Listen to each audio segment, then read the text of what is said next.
Por que estudar a vontade? A vontade é a faculdade soberana da alma, que a gente nem percebe. A força espiritual por excelência é a essência mesmo da personalidade. A gente não se dá conta como é importante. Porque se a gente às vezes não tem vontade, você nem sai da cama, né? É. E ele fala, é uma faculdade soberana. Não há dúvida. Essa introduçãozinha é do livro Depois da Morte, capítulo 31, também do Leon Denis. Aí esse depois da morte ele É escreveu outro encarnado, né? livro. Não há dúvida de que todos vivemos dificuldades de múltiplas naturezas, porque também estamos num planeta de provas e expiações, né? Doenças, desajustes familiares, insucessos profissionais, depressão, estresse, a doença do pânico, né? A síndrome do pânico, como está ainda tantas pessoas sofrendo. E ele diz uma lista sem fim de dificuldades, e nós sabemos disso. Quantas vezes a gente encontra uma pessoa e ela logo já se mostra naquela situação de depressão, de ansiedade ao extremo, né? Sem ânimo pra nada, né? Sem ânimo, isso é que é o pior. Não há dúvida também de que as pessoas reagem diferentemente aos problemas, enquanto uns, achei até engraçado, enfrentam um leão, outros desmaiam diante de uma barata. Pode parecer exagero, mas é real. E aqui também nos lembra a força que a pessoa tem para enfrentar a situação. E no Evangelho fala que a gente não deve menosprezar o outro se ele, por exemplo, tem medo de uma barata. Cada um com a sua dificuldade, não é? Então, que a gente respeite, porque somos diferentes uns dos outros, cada um tem uma reação.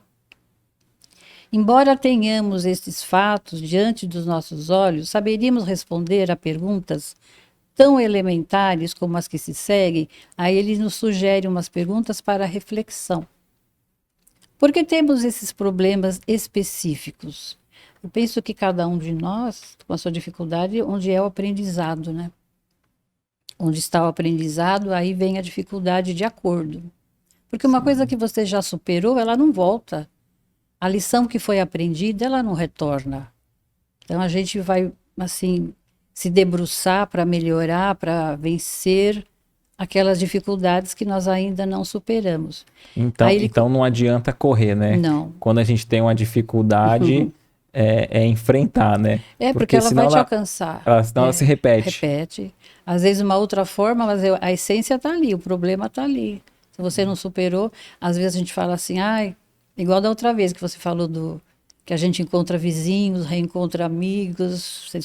Você citou até um exemplo Sim. de um colega que foi encontrar um outro amigo que fazia ele obrigá-lo a passar a cola, passar as lições. Foi encontrar com ele numa outra cidade. Olha, Você isso, lembra que isso, você isso falou da mesmo, outra isso vez? mesmo. Então a gente foge, muda a situação, a paisagem, mas o problema volta. Aí ele continua, porque outros não têm problemas que nós temos? Porque cada um tem a sua dificuldade, né? Porque nós não temos os problemas que os outros têm. Porque às vezes o que para mim é um problema, como ele citou ali, para você tira de letra, tranquilo. Por exemplo, uma pessoa indisciplinada com horário vive uma série de dificuldades decorrentes dos seus atrasos. Mesmo assim, ela continua chegando atrasada. Ela ainda não conseguiu se disciplinar, se equilibrar, mudar horários, dormir mais cedo, sair mais cedo. Né? Quando a gente trabalha, a gente sabe que o trânsito atrapalha, nos faz atrasar. Mas então, ou sai mais cedo. Tem que ter um mecanismo que você de vencer aquela dificuldade. Você sabe que você atrasa, você chega atrasado, é problemático. E o dia todo parece que vai se arrastando naquela sintonia ruim que começou com o atraso, né? É. Mas a pessoa continua igual. Ela não muda. Outra pessoa que tem graves problemas de saúde, por exemplo, o vício de fumar. Aí o médico proíbe, a família fica controlando, a pessoa tosse, tem falta de ar, dói o peito, ela queima dinheiro, mas ela não para. Por quê? Porque falta vontade. Então, se nós não tivermos vontade, a gente não faz nada. Porque, mesmo sendo espíritas, ainda experimentamos sentimentos tão contraditórios e exteriorizamos comportamentos que deixam nossos companheiros e certamente nossos guias espirituais estarrecidos. Às vezes a gente ouve muito em família assim: "Ah, você não é espírita? Como é que você faz isso?"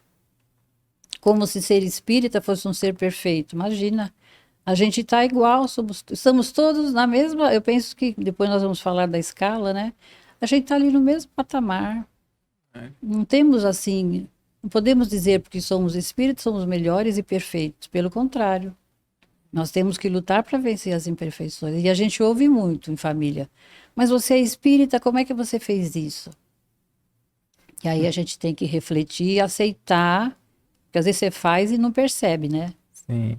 Você não seguiu o que você às vezes fala, isso que é o pior. E aí você para, reflete, muda sua posição, seu modo de agir, porque estamos em evolução, estamos em aprendizado. Não pode ficar curtindo aquele erro, sabe que errou, foi pega no erro, né? Porque a família percebeu, mas vamos melhorar. Porque é assim que nós temos que vencer. O que você achou desse corte? Coloca aqui nos comentários a sua opinião sobre esse tema. Para ver o episódio completo, é só pesquisar Recomeçar Podcast Espírita. E caso tenha ficado alguma dúvida sobre a doutrina espírita, é perfeitamente normal. Procure ler as obras de Allan Kardec.